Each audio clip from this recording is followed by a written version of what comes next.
যেদিন আমাদের ছোট পরি বড় হয়ে যাবে, সে তার আলোর শক্তি ব্যবহার করতে পারবে। ঠিক 12 বছর পরে তোমরা এই গ্রাম ছেড়ে বেরিয়ে আসবে। আমরা তোমাদের জন্য অপেক্ষা করব। 12 বছর তুমি সাধনা করে নিজের শক্তি বাড়িয়ে তারপর এসো। এখান থেকে সোজা গিয়ে একটা বট গাছ পাবেন।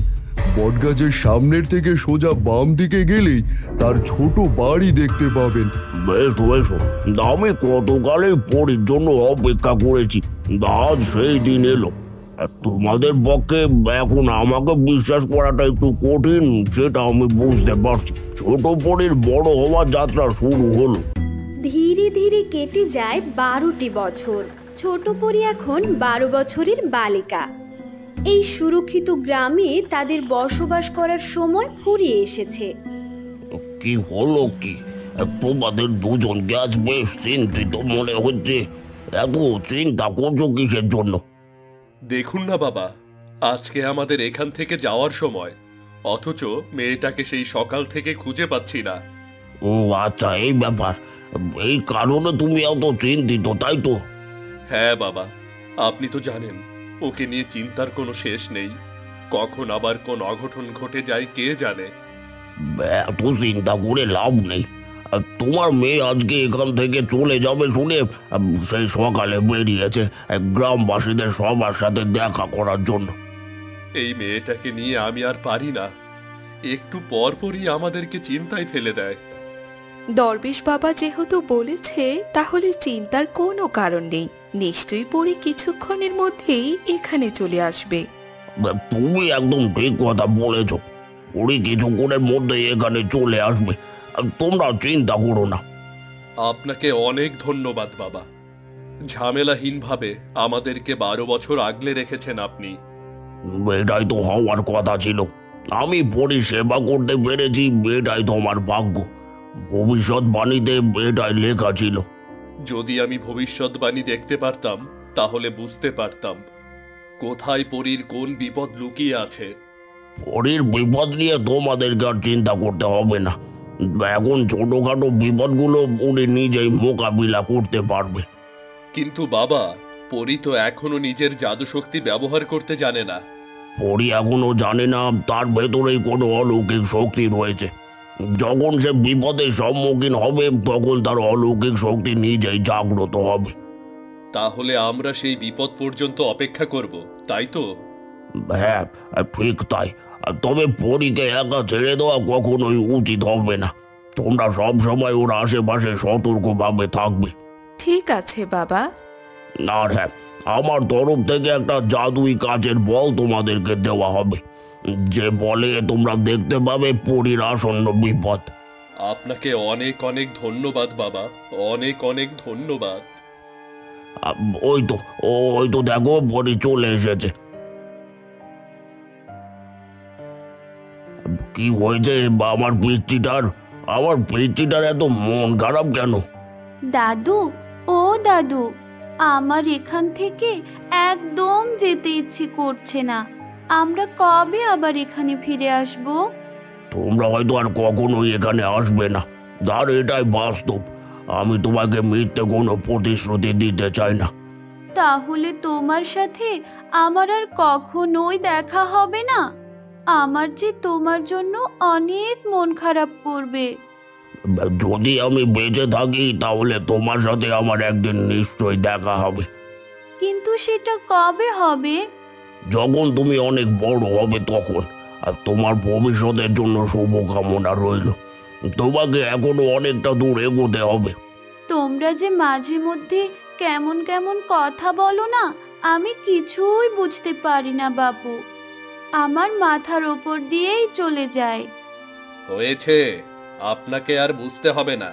এখন আপনি বলুন, সেই সকাল থেকে আপনি কোথায় ছিলেন? বাহ রে, আমি এখান থেকে চলে যাব, অথচ আমার বন্ধুদের সাথে দেখা করব না? হ্যাঁ হ্যাঁ, বুঝতে পেরেছি।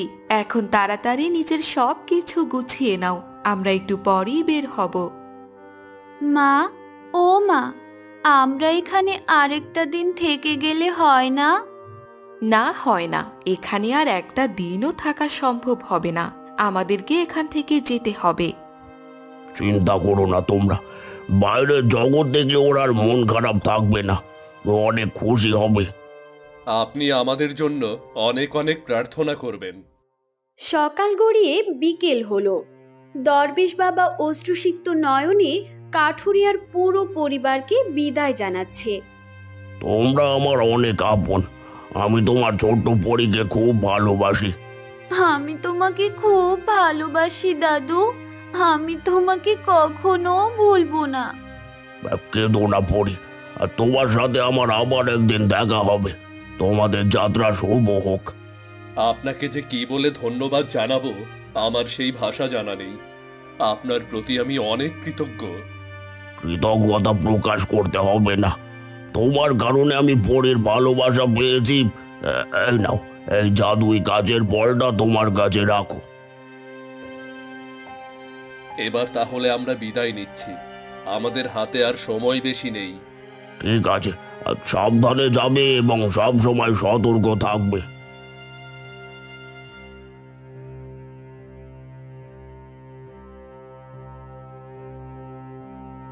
12 বছর ধরে পরীরা সুরক্ষিত গ্রামের বাইরে ছোট পরীকে পাহারায় রেখেছিল।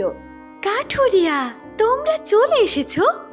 আমরা তোমাদের জন্যই অপেক্ষা করছিলাম। অবশেষে আমাদের 12 বছরের অপেক্ষার সমাপ্তি ঘটল। বাবা, এনারা কারা? এরা দেখতে কেমন যেন অদ্ভুত, তাই না? এভাবে বলতে নেই মা, ওরা তো আমাদের বন্ধু, আর এটা ওদের পোশাক। দুঃখিত বাবা, আমি সেভাবে বলতে চাইনি। ওদেরকে খুব সুন্দর লাগছে। এটাই বুঝি আমাদের পরী, তাই না? আমাদের পরী কত বড় হয়ে গেছে। আমাদের পরীকে আমরা চিনতেই পারছি না। সেই ছোট্ট পরী এখন কতটা বড় হয়ে গেছে, কত সুন্দর কথা বলছে। এখন কি আমরা এখানেই দাঁড়িয়ে কথা বলবো নাকি অন্য কোথাও যাব? হ্যাঁ হ্যাঁ, আমাদের দ্রুত এখান থেকে যেতে হবে। আমাদের মতো ওই জেভিলাও পরীর জন্য অপেক্ষা করছে। যে কোনো সময় জেভিলা আমাদের উপরে আক্রমণ করতে পারে। আমাদেরকে সদা সতর্ক থাকতে হবে। ভয় পেও না, সুরক্ষিত গ্রামে দরবেশ বাবা আমাকে একটা কাচের বল দিয়েছে। বিপদ আসার আগেই আমরা এই বলে সমস্তটা দেখতে পারবো। তাহলে আর দেরি করো না, চলো আমরা জঙ্গল পেরিয়ে অন্য কোথাও চলে যাই। কিন্তু আমরা কোথায় যাব? যেখানে যাব সেখানেই তো জেভিলা আমাদের উপরে আক্রমণ করবে। ভয় পেয়ে লাভ নেই, এটাই হওয়ার ছিল। পরীর জীবন এখন থেকে এমনই হবে। আমার বড্ড ভয় করছে গো। আমি কোনো কিছুর বিনিময়ে আমার পরীকে হারাতে পারবো না। আমরা পরীর কোনো কিছু হতে দেব না। আর ভবিষ্যৎবাণীতে এটাই বলা আছে যে পরী ওই অন্ধকার রাজ্যকে ধ্বংস করবে। তোমরা কি বলছো এসব? কোন অন্ধকারের রাজ্য? আর এই জেভিলাকে? তুমি চিনবে না মা, এটা আমাদের বড়দের কথা। বড়দের কথা সব সময় শুনতে নেই, কেমন? ঠিক আছে বাবা, আমি আর শুনবো না। লক্ষ্যে একটা মেয়ে হয়েছে আমাদের। চলো চলো, আর দাঁড়িয়ে থেকো না তোমরা, চলো। এত বছরের অপেক্ষার পর কাঠুরিয়া ও তার বউকে দেখতে পেয়ে জেভিলা খুশি হয়। তবে পরীকে সে কোনোভাবেই দেখতে পাচ্ছে না। কি হলো কি? আমি কাঠুরিয়াকে দেখতে পাচ্ছি, কাঠুরিয়ার বউকে দেখতে পাচ্ছি, পরীকে কেন দেখতে পাচ্ছি না? তাহলে কি তারা পরীকে অন্য কোথাও লুকিয়ে রেখেছে? আমাকে এখনই সেখানে পৌঁছতে হবে। পরীর মুখোমুখি আমাকে হতেই হবে। পরীর বয়স আর বাড়াতে দেওয়া যাবে না। এ কি জেভিলা, তুমি কোথা থেকে এলে?